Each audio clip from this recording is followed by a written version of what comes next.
In the ever-evolving landscape of global politics, few decisions have sparked as much controversy as the removal of Cuba from the US list of countries not cooperating in counterterrorism. This decision has ignited a firestorm of debate amongst politicians, analysts, and the general public alike, each side bringing forth compelling arguments to defend their stance. On one side of the debate, we have figures such as the former Colombian president Iván Duque.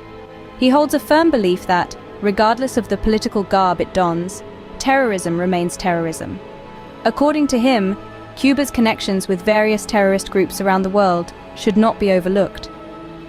Duque's comments underline a deep-seated concern shared by many, that in the quest for diplomatic progress, the US may be turning a blind eye to Cuba's alleged involvement in terrorism.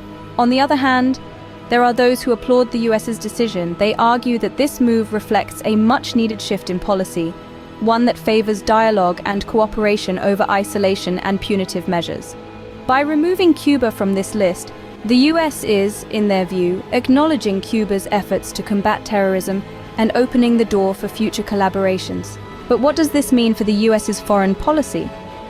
Critics argue that this move could inadvertently send a message that the US is willing to overlook a nation's alleged involvement in terrorism if it serves a broader diplomatic purpose. This, they fear, could set a dangerous precedent for future foreign policy decisions.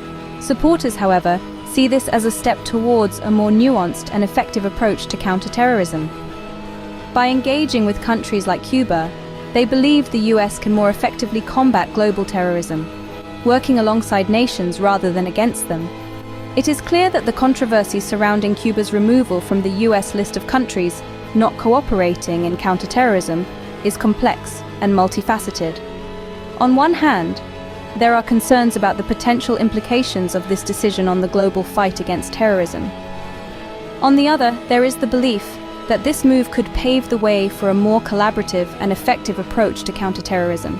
In summary, the decision to remove Cuba from the US list of countries not cooperating in counterterrorism has sparked a fierce debate.